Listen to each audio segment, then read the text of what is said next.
My name is Jim, and I want to tell you the story of my life, which changed dramatically after one unforeseen event.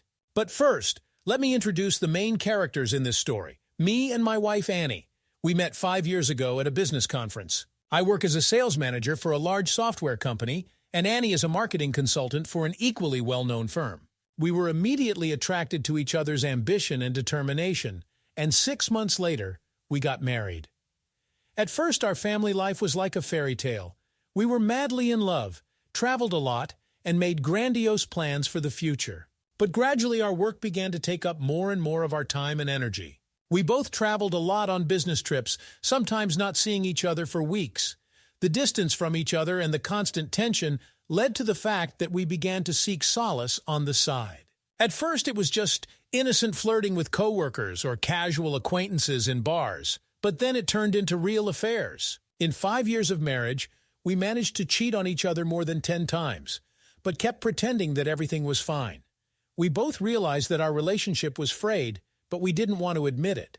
Plus, over the years, we had a mortgage and a bunch of loans, so divorce threatened to ruin us financially. So we continued to play the happy couple role, hoping that things would somehow work themselves out. On that unfortunate day, Annie and I were once again going on business trips to different cities. Before we left, we exchanged our vows of fidelity, even though we both knew they were empty words. Already sitting in a cab on the way to the airport, I called my mistress Megan and arranged a meeting, and Annie, judging by her satisfied face, also made plans for the next few days. But then my boss called me and told me that my trip would have to be postponed because of an urgent meeting at the office. I grumbled to myself, realizing that my plans for a hot weekend with Megan were coming to a screeching halt. When I got home, I started to think about my past adventures, and suddenly I came across Sarah's number in my phone book, a girl I dated before I met Annie. Without a second thought, I dialed her number and suggested we meet. To my surprise, Sarah immediately agreed, and within an hour she was ringing the doorbell of my house. I met her in a towel on my hips, letting her know that I was glad to have more than just a heart-to-heart talk over a cup of tea. Sarah looked at my pumped-up torso and smiled meaningfully. We went upstairs to the bedroom and had hot sex without even bothering to close the door. At that moment, I completely forgot about everything in the world. Work, debts, and even my wife, who was probably having fun with her next lover at that very moment. Meanwhile, my mother-in-law Barbara, unaware of my presence, came to our house at Annie's request to water the flowers and feed our cat Betsy. When she entered the hallway, she immediately heard the suspicious sounds of a creaking bed and voluptuous moans coming from upstairs. Thinking that burglars had entered the house, Barbara grabbed the baseball bat by the door and tiptoed up the stairs. What she saw when she opened the bedroom door shocked her. Her favorite son-in-law was making love to some girl in the marital bed. Barbara squealed so loudly that my eardrums nearly burst. I jumped up on the bed, trying to cover myself with the sheet, and Sarah hid under the covers in horror. My mother-in-law, sputtering, started cursing me, calling me names and threatening to tell Annie. I knew I was in trouble. If Barbara really told her daughter about my affair, our marriage would be over. I had to think of something to shut her up. And then my mother-in-law suddenly told me to stop by tomorrow after work to have a serious talk with her. I had no choice but to agree. The next day I arrived at Barbara's house feeling like I was on death row. She greeted me surprisingly calmly and led me into the kitchen. We sat down at the table and my mother-in-law, sipping coffee from a cup, began her denunciation. She talked about how disappointed she was in me, how I had betrayed her daughter's trust and stained myself with the sin of adultery. I sat with my head down and silently swallowed the humiliation. In my heart I knew that Barbara was right and that I had no excuse. But then my mother-in-law suddenly changed her tone and spoke of something else entirely. She confessed that she had not been with a man for a long time, and my performance yesterday had awakened in her a slumbering passion. Barbara said she would keep my secret if I became her lover. I thought I'd misheard. My mother-in-law, a respectable woman of 50, was offering to sleep with me in exchange for my silence. It was so absurd and disgusting that I began to feel sick to my stomach. But I had no choice. If I refused, my marriage would surely collapse.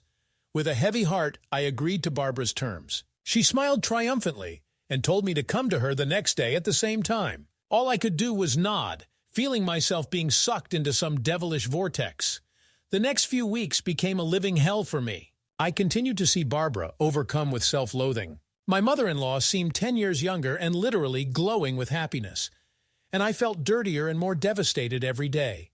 My life had become a nightmare. I was racked with guilt and fear of exposure, finding no place for myself at work or at home.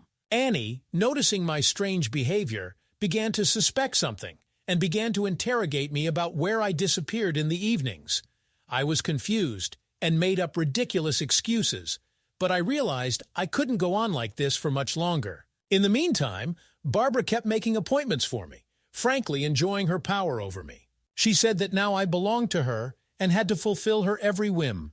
One day my mother-in-law demanded that I divorce Annie and marry her. She said she was tired of being a mistress and wanted to be a full-fledged mistress in my house. That was the last straw. I realized that if I did not make a decision now, I would ruin not only my life, but also the life of the woman I loved.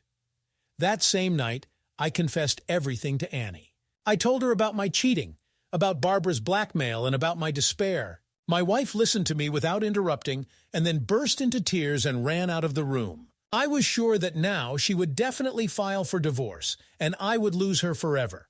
But a few hours later, Annie came back. She told me that she was also guilty before me because she herself had cheated on me more than once during her endless business trips. We talked all night, confessing our mistakes to each other and apologizing. The next day we went to Barbara's house together and told her that we would not allow our family to be manipulated anymore.